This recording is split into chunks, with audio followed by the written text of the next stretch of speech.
Morocco is actually a very tolerant place. First of all, we are very diverse people.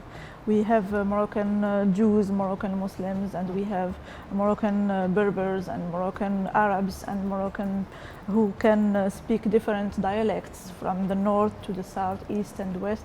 Whenever you go, you find a different way of speaking, different culture, different cooking habits, and different attires. So it's a very rich and very diverse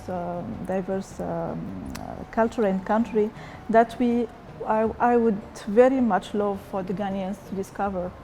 Absolutely. I know I want to go to Morocco and maybe live there for some time and come back.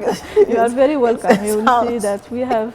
You will be very much pleased. It sounds wonderful. You had all these experiences growing up. At what point did you know that you wanted to be a diplomat, if you ever knew it? Actually, I came to diplomacy by, let's say, by chance.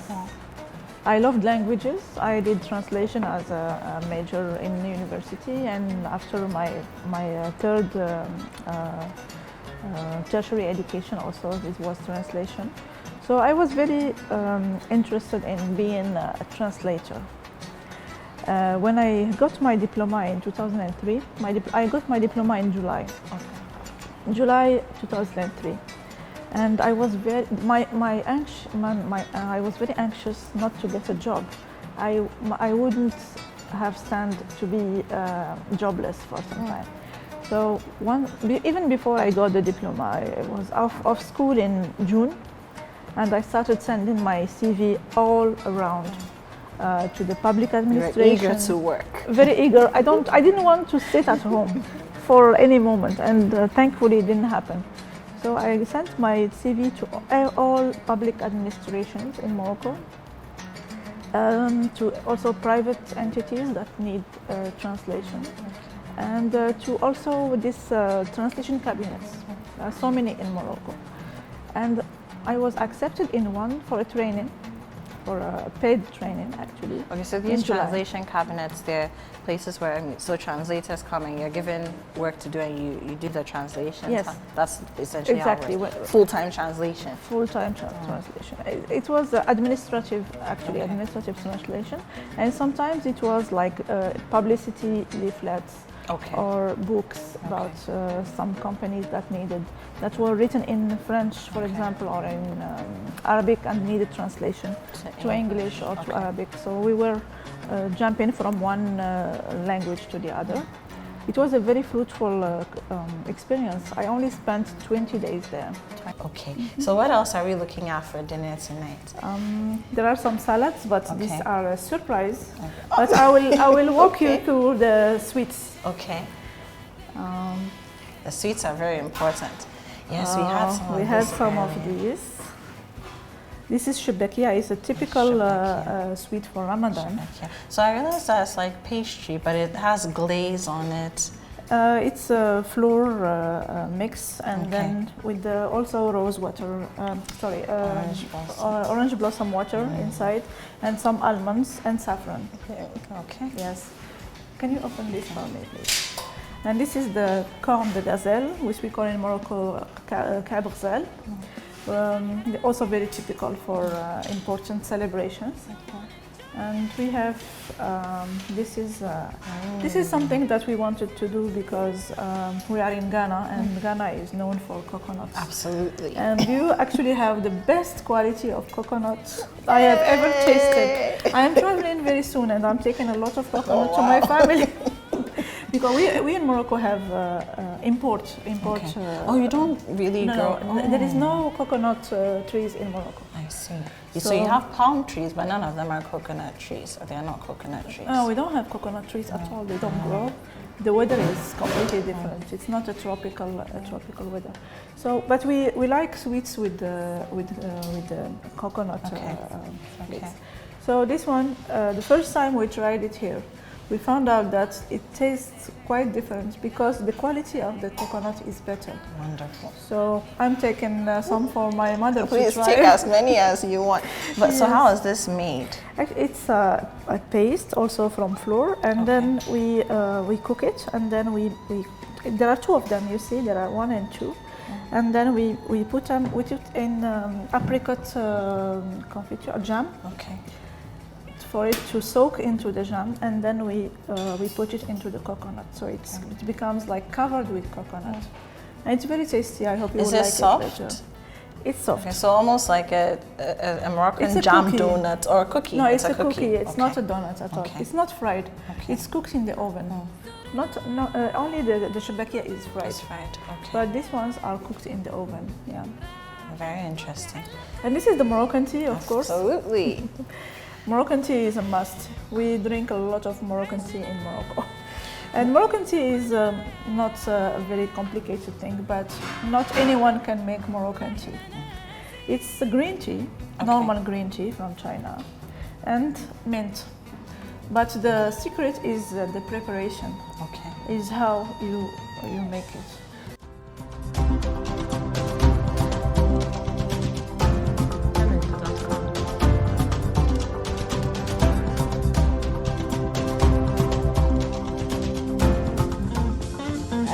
We talked about food, enjoyed it, but now I feel transformed. Am I holding it right? Yes. Okay. Do you like the feeling? I love it. I feel like a princess. Yes. Mauna, please come, please come. Hi sis, how are you doing? Good. Gorgeous. Good to see you. Good to see Hello. you. Nice to meet you So, too. Your Excellency, like I told you, this is a friend of mine. Nice to meet She you. is an ace fashion designer in Ghana. You saw of her pieces, and you'll see why I'm saying this. You know. Okay. She's not loud, but she gets the job done. Oh, I you know, see. and she's been at this for how many years? This is our 8th year. Yeah, very long time. Very long time. Very long time. your outfit. Thank you so much. I've gone to Morocco. Yes, See? transformation. And viewers, so take a look at this. There's a way in which you must hold. Yeah. So what's this one called? It's called takshita. Okay, this is It's a takshita. two-piece. Okay. piece. So there's an inner Okay. piece. Okay, I'll show it to you later. You'll see it. But there's an inner piece, and then I've got this at top. Yes. And so, Her Excellency has taught me how to hold it. Had a very good teacher, and it must be held like this. Yes, I feel like a princess. Walking you know. like a queen. I feel like a princess. I think I'm fit to be invited by King Mohammed. Oh, absolutely. Absolutely. But the colors are very vibrant. Very rich. So we're doing Morocco. You know, the Moroccan flag has green and red. We've tried to combine, and my hair is red. Yes. So I can't wait to show you guys what we have here. And you should see my feet as well. Yes. It's showing all in all its glory. So, Your Excellency, have you had any Ghanaian fashion pieces made for you yet? Yes, I did, but not really 100% Ghanaian. It had always had some touches, and with the Ghanaian fabric, and I've been wearing them for official occasions. Fantastic. So I'm looking forward to see your collection. Yes. Thank you. Thank you so much. Okay, so ladies and gentlemen, it's time to talk about fashion. And we're going to look at some of the similarities between Ghanaian and Moroccan fashion. I mean, what we're wearing now, so is this one of the kaftans? No, this is takshita. Okay, so it's different from the kaftan. Yes, the kaftan is usually one piece. Okay. Yeah. But this one is two pieces, and it's worn on very special occasions like marriages, wedding, Like a parties. ceremonial piece. It's a more of a ceremonial piece. Yes. Okay. And it always has the velvet texture. No, Satin. it comes in different types of fabrics. This one happens to be velvet ones, and I like velvet. I like the feeling of the velvet. So. It makes you feel like a queen. So. Yes. But so I'm guessing that the key thing about this is the fact that it's a two-piece. Yes. That's what makes it stand out. That's Yes. what makes it special. That's why it's a different. It has a different name. Okay. But then it's not too far off from some of the things that Ghanaians wear. Oh, absolutely. So I'm going to throw this to you. You're the fashion expert. So when you look at what we're wearing, what are some of the things that come to mind for you? Well, first of all, what I complimented you on was the vibrancy of the colors because, as you know, Ghanaians, we love our color. We love our color. And then the embroidery. I don't know if you remember what was called Jeremy back in the day. So this is very reminiscent of that. And having those details being put in. Right now, that's being explored in other ways. But then this is very reminiscent of Jeremy. Maybe we can have you design a Moroccan fusion. Ghanaian. Yes, absolutely. Yes. That would be That would be awesome. interesting. My mother That used would to be do awesome. used to sew some years Yeah, back, and she used to do a lot of embroidery. It was a Embroidery, really yes. big thing. It was. you know. It really was in the Yeah. 90s. Yeah, in the Jeremy 90s was a something really else, big yeah. thing. Okay, so let's talk a little bit about you seem to know a lot about Moroccan fashion already. Well, right? I Or you know, had to do some research. see? You gotta show up prepared. But even what you're wearing, Yes. it has that regal flow to it. Thank you very much. Thank you very much. And this is actually one of the pieces from our recent collection, Resort 21, and it's a one piece, as you can see, and it's our take on the bubu, Okay. which is like a kaftan, which is a one piece. You just throw it on, and then off you go. But then we've added just a little details to it just to spice it up, because then you can dress it up with a pair of heels, or you can dress it down with slippers, depending on where you want to go to. I wanted a piece where women could feel comfortable and still look Yeah, stylish. you can go out and eat. Oh, you and- can and, eat all you know. you want. We're not worried about. Heard about anything going on. Eat and eat and eat, and still look stylish while eating. Yes. So yeah. So, Your Excellency, let's talk a little bit about the other pieces that that we saw earlier and whatnot. You did mention that when you're going to visit a Moroccan, they are wearing their kaftan. Yes. You must. It's official. Yes. Yeah. So how does that work? And you also mentioned that there are different kinds of kaftans and outfits for different cities, different regions. Absolutely. Morocco. There are so many diverse outfits depending on the area where you are in Morocco. But in general, because I cannot go through all the outfits, it will take us a lot of time. But we will say that for, as I said, wedding ceremonies, we will wear these two pieces. Kind of. It depends on the. Actually. They come in all ranges of prices. Okay. There are some very expensive ones that you have the fabric coming from very far places like India and Dubai and all these places. But there are some that you can find in Morocco, some fabrics, cotton fabric or others that you can just add this. This is actually handmade. The I don't know how do you call that. We call it laqad in Morocco. Laqad. Yes. Laqad. So it is very They're like it's little handmade. knots. The women do it themselves. So you can and Just put that on any cotton one piece yes, or two when piece. yes, and Yeah. this comes. So is it done individually or it's one long strip? Actually, it's done individually, and then the seamstress would place it on the dress. And as I said, you wear this in a very specific occasions, and during the summer because it's too much, it's too hot. Two pieces is heavy, then you use the kaftan. The kaftan is not the Middle Eastern version of kaftan. Our kaftan, that is the original, the name comes originally from Morocco actually. Wow, Yes. I see. So the kaftan is one piece, and it's lighter. The one I was wearing earlier today. Okay, so is, that's a kaftan. That's Yeah. a kaftan. So you can wear it without a belt or with a belt. It depends on you. So if you are going to the Moroccan residence for dinner for sometimes, so you don't wear a belt because you are going to feel tight. But usually they come in both. And then there is a more light one, that is the gandora, which is a kind of a very long dress, sometimes long, sometimes less long. And then it's only one piece. Okay. And I will show you later one of those. And it's lighter, so if you have like family coming, not special guests, Not you so can formal, wear yeah. you can wear the gandora. And But if you are sitting in the house and you want to go out for shopping or to go get something from the shop or to visit some family officially, you wear jalaba. Jalaba is with the head hood, cover. yeah. Okay. So that's the difference between the gandora and the jalaba. The gandora usually in Morocco we don't go out with it. Okay, It's an inside clothes. It's like a kaftan and the tqshita. We don't go out with it.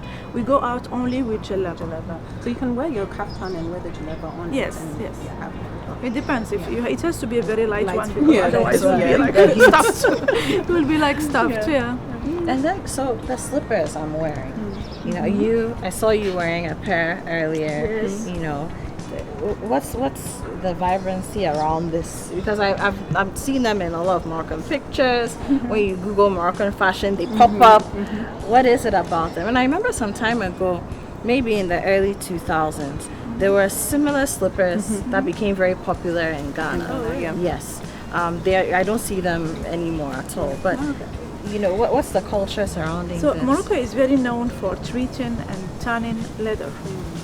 So back in the days, this was what people would wear inside the house, not before the plastic things came from you know where.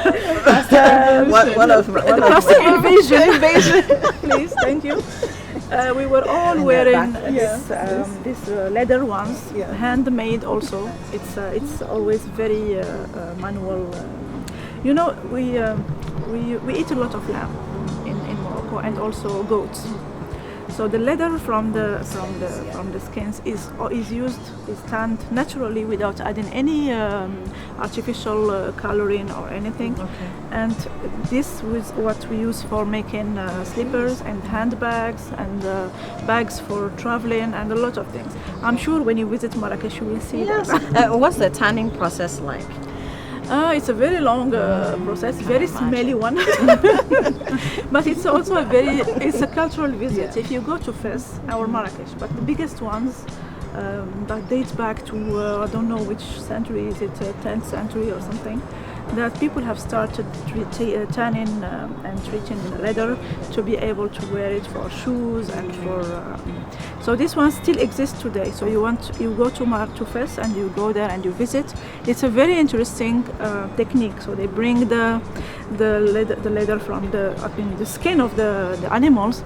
They put it in some salt and other natural spices, and they clean it. It takes a lot of time to clean, to remove all the bacteria or everything, and then they use these coloring dyes like the blue, indigo, and colors from the plants, and then they color plant-based, it. all natural. Normally, yes, it's all color-based.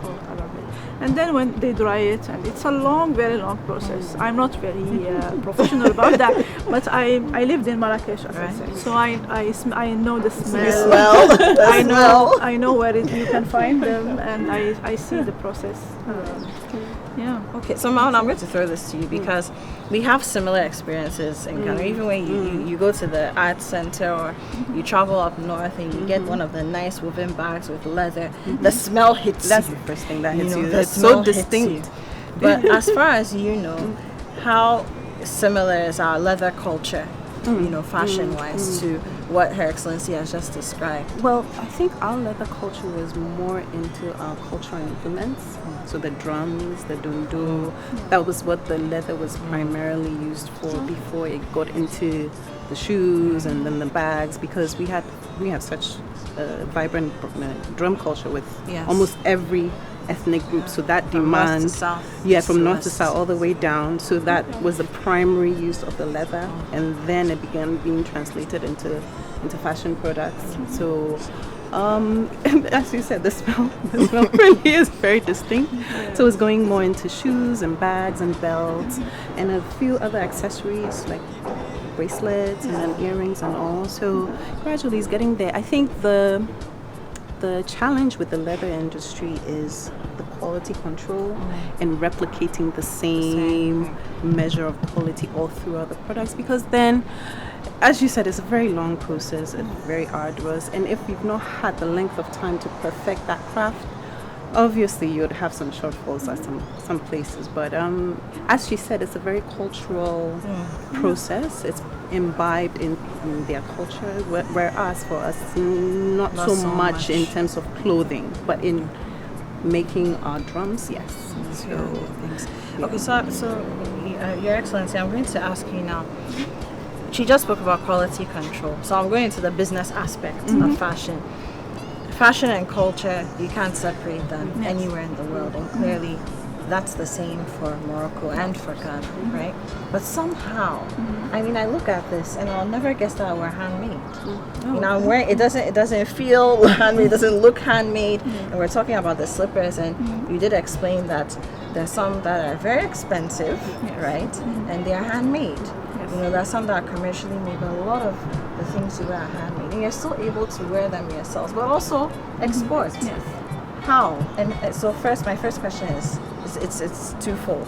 How do you control the quality of what you're producing? And secondly, even though it's handmade, because one of the excuses that is likely to be given if you were to ask why we're not exporting our handmade products is that we don't have, it's an arduous process, we can't produce enough, we can't meet the demand and whatnot. But in your case, one, the quality is there, and then the economic viability is there. What can we learn from Morocco in this regard? Okay. First of all, it's very common. Women in Morocco, all women in Morocco have a lot of these clothes. It doesn't depend on which layer of society you belong to. So you have dresses and jellabas and kaftans and takshitas for all budgets. Okay. And a woman has to make one jellaba every religious holiday, new one. So it has to be a new one. People don't need to see you in the same so like jellaba how we twice. just celebrated Eid al-Adha, it would have to be a new one. So it makes the makers work, and they have to become very imaginative, because they need to come with a new design every time. So if you make this one velvet one, this with the Eid al-Adha, for example, the next Eid you need something different. And that's how the business goes and develops. And it's a very lucrative business, because people would pay money for specific fabrics, as I said, coming from far countries and from specific designs. Sometimes you see this and you can use the gold threads, real gold thread to sew. And that would be more expensive, of course. It will, of course. And there are some very. We have also one festival. It's not a festival; it's a show. Morocco, Kaftan du Maroc is called. Kaftan of Morocco. Okay.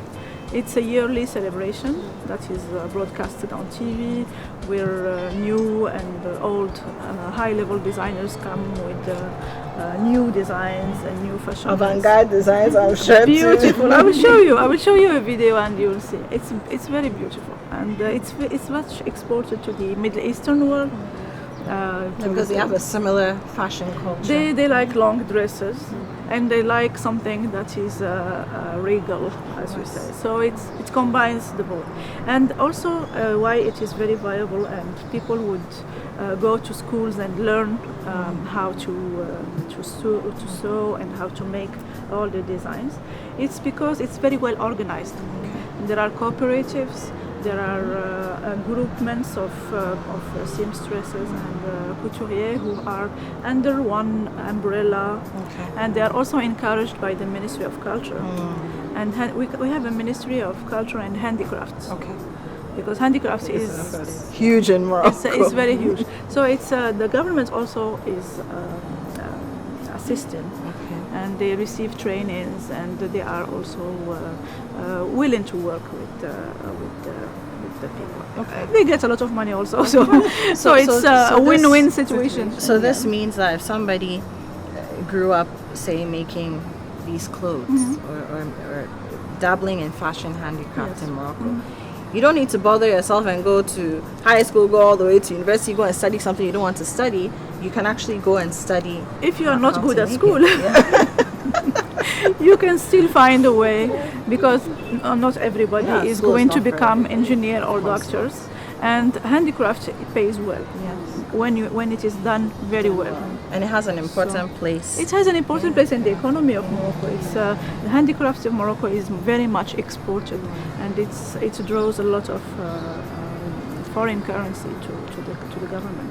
So you said a lot of important things, and I hope that the government's necessary authority. Hello, Sector Minister, are you there? Hello, GTA, are you there? You heard it. Lots of interesting things and very important things that Her Excellency has mentioned. So cooperatives, I heard, incorporating our handicraft into our educational system so that you can get that quality that you need eventually.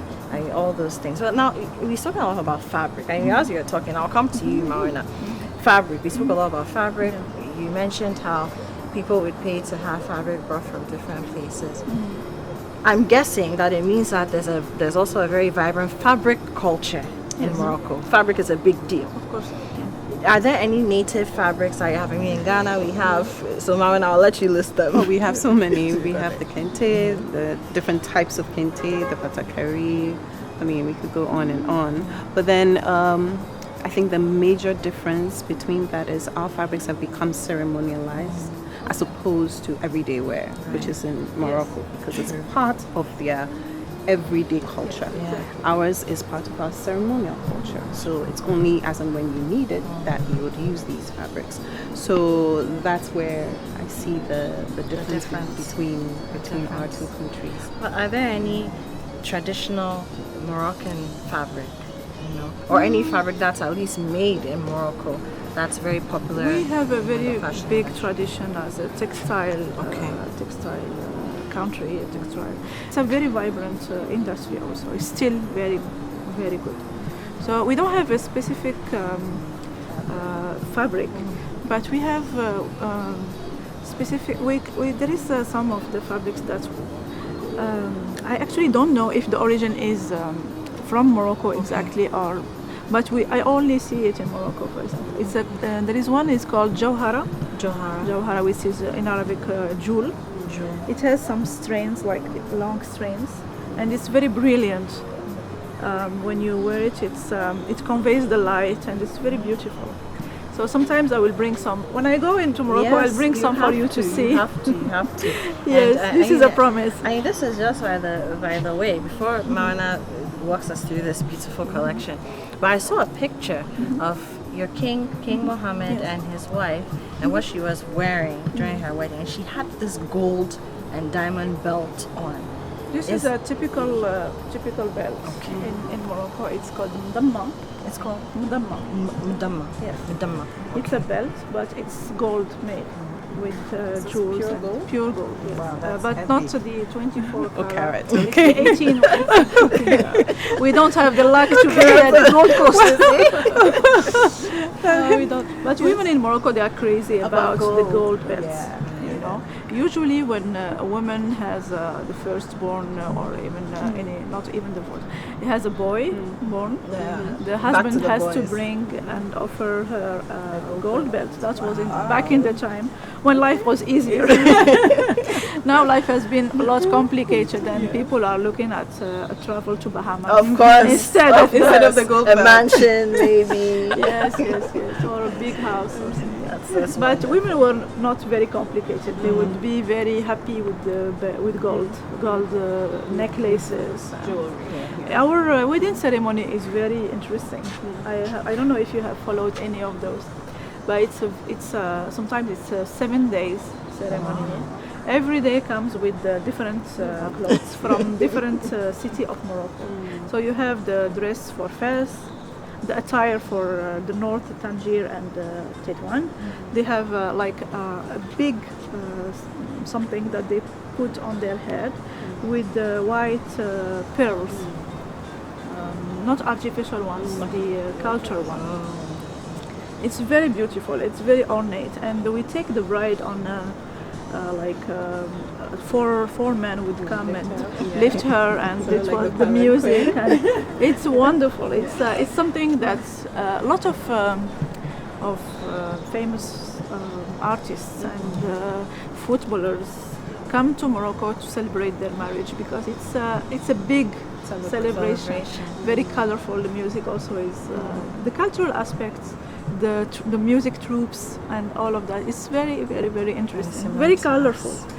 Very African. Yes, very African. Very African. Okay, so now we're going That's to look at Mawana's collection. But before that, Your Excellency, last thing, let's teach everybody how to hold it. So it drops like this. So it drops like this, and Okay. then you take gently this gently. one, and then you turn it like that.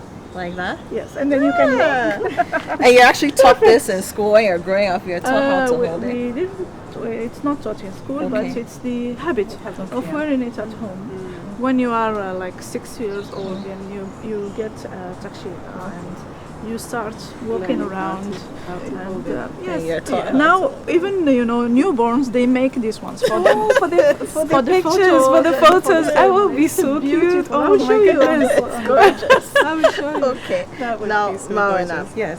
let's come back to Ghana. Right. Morocco is brilliant and Yes. great, but let's come back to Ghana. What are we looking at here? So, we are looking at just a snippet of our entire resort collection, which we released just a few weeks ago, and bringing back the vibrancy, bringing back fun, bringing back things women are comfortable in.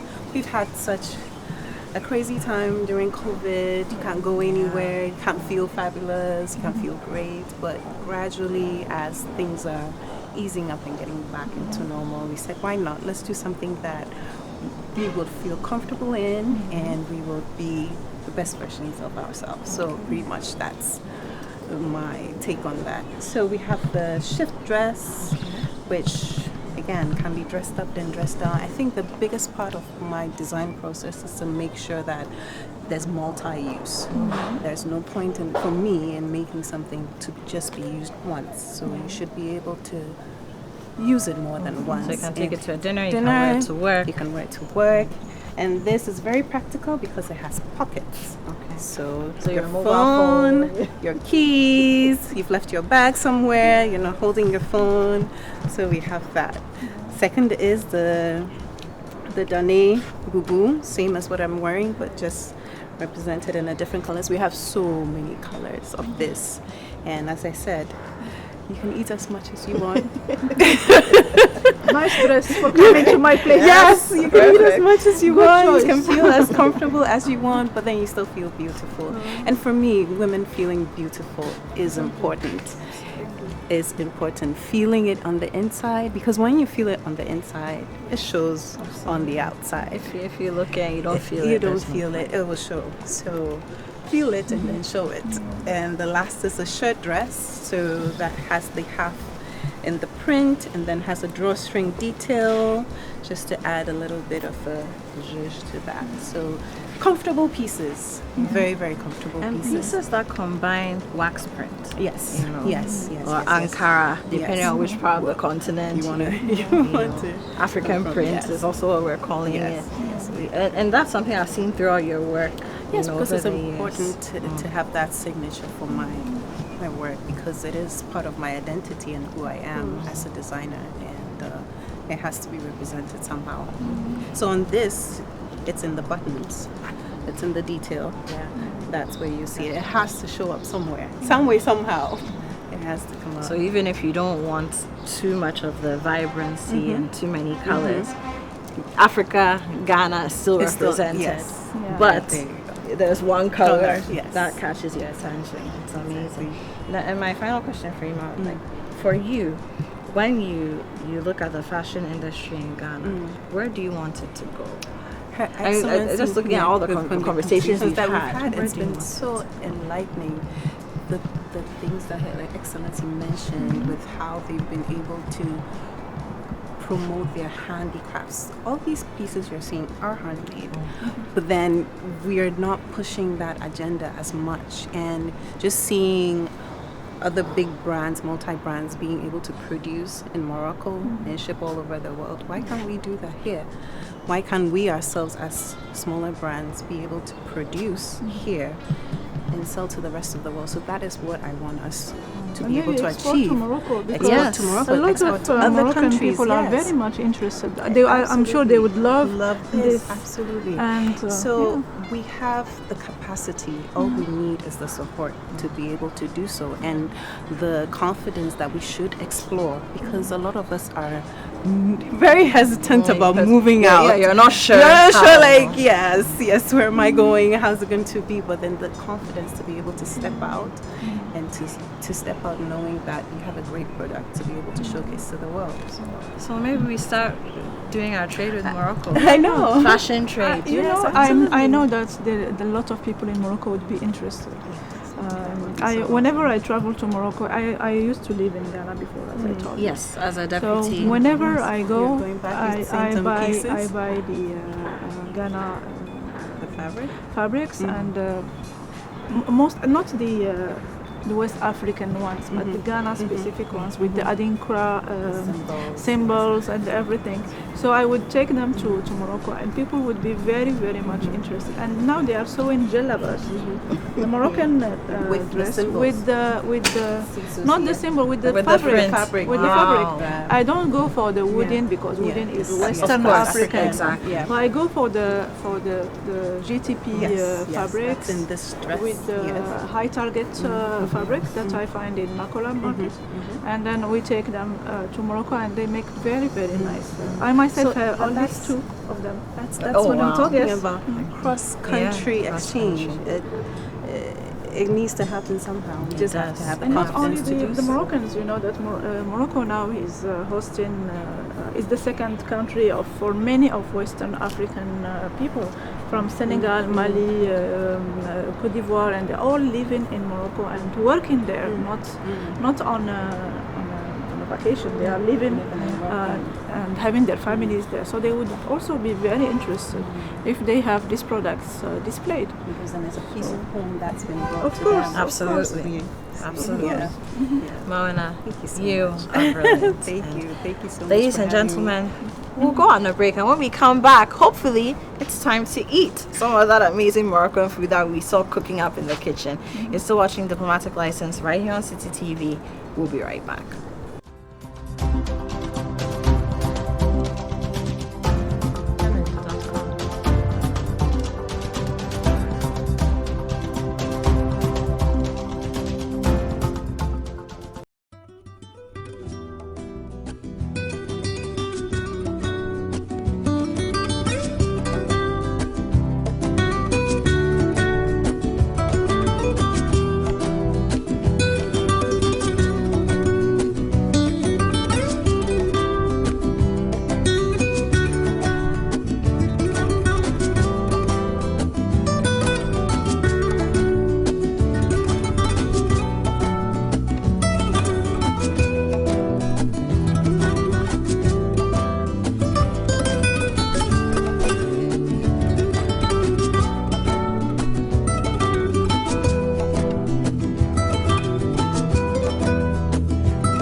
noche la cubre una manta de estrellas. Estás alumbrada por una luna. Un océano tiene más que un mar. Un océano tiene más que un mar. No puedo vivir sin ti. Yo quiero volver. No puedo vivir sin ti. Yo quiero volver. No puedo vivir sin ti. Yo quiero volver. No, no, no, no, no, no, no, no, no. Yo quiero volver.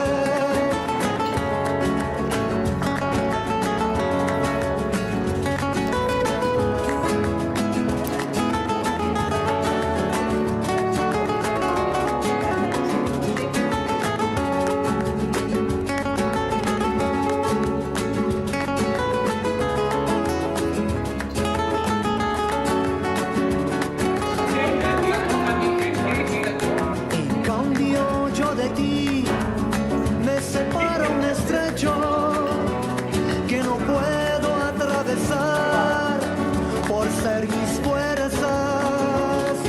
En cambio yo de ti me separa un estrecho que no puedo atravesar por ser mis fuerzas tan nulas ante este trecho. Solas lo despancarán que de fuerzas. Un océano tiene más que un mar. Un océano tiene más que un mar. No puedo vivir sin ti. Yo quiero volver. No puedo vivir sin ti. Yo quiero volver. No puedo vivir sin ti. Yo quiero volver. No, no, no, no, no, no, no, no, no. Yo quiero volver. Fuego bruto.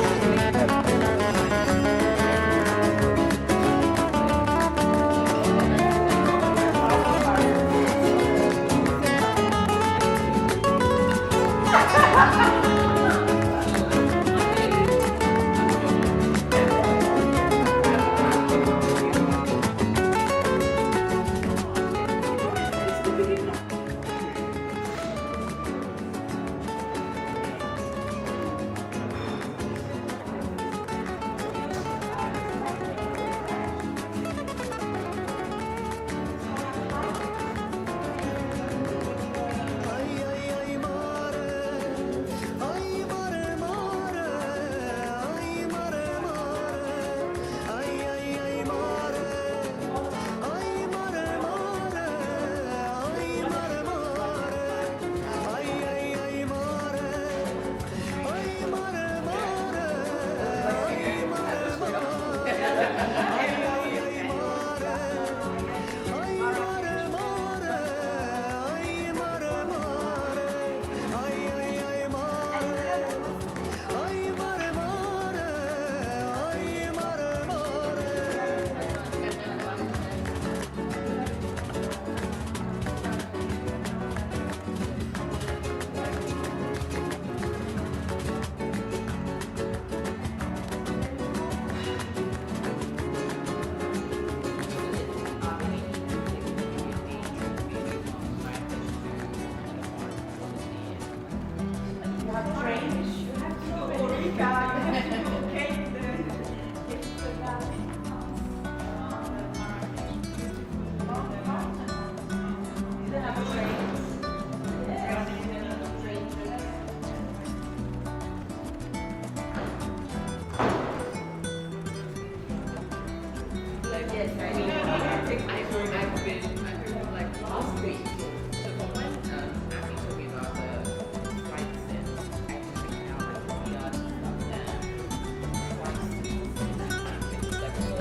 Every like 1 hour.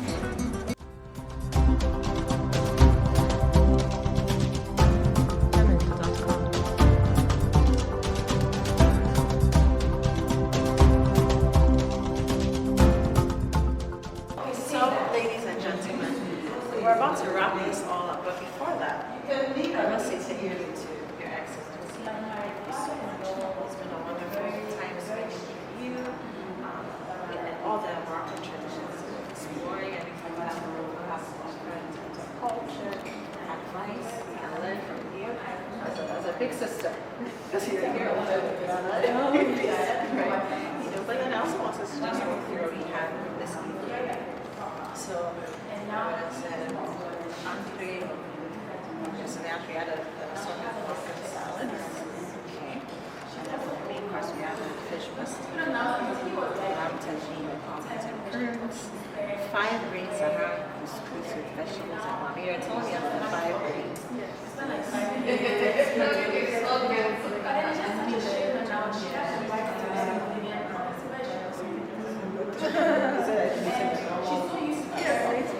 And the dessert, she went back to the pastel, but this time it was sweet. This time it's sweet. That's the Johara. Pastel Johara. And it had some of the hotels inside. I could taste it.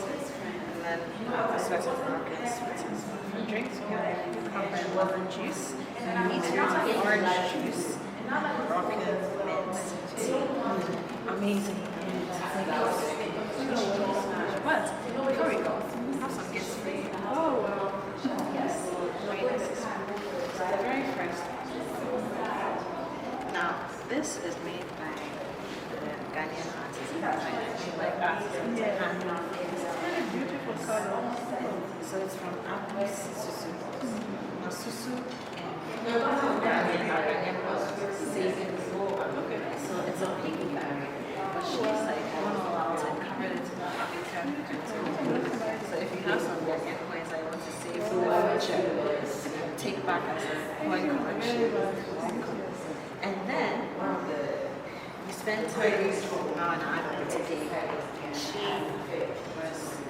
was a gift for you.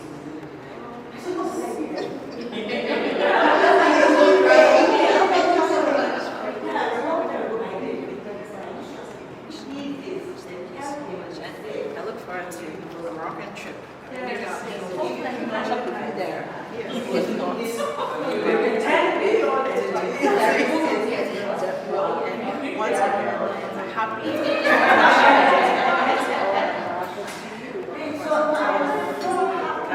and beyond who are watching us. Wonderful. And all that. I say thank you for bringing your gifts to the world. I don't want to say that one day.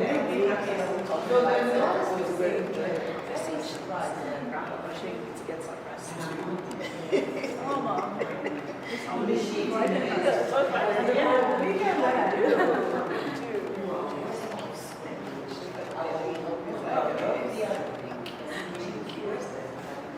So, ladies and gentlemen, I spent a wonderful time. 2 weeks of screen time with Her Excellency Imane Ouaadil. And you've seen her, she's amazing. She's ambassador to Ghana. She represents the King Mohammed VI here in Ghana. And look, everything about Morocco is working together. There's some why they're king. It's so obvious in everything from the food, the clothing, to even the way the decor is put up here. We understand what that green star, the pool of red means. It's all royalty. We love it. And it's been a wonderful experience. So until next week, Diplomatic License on CCTV. My name is Abioba. I've been your hostess. Take care.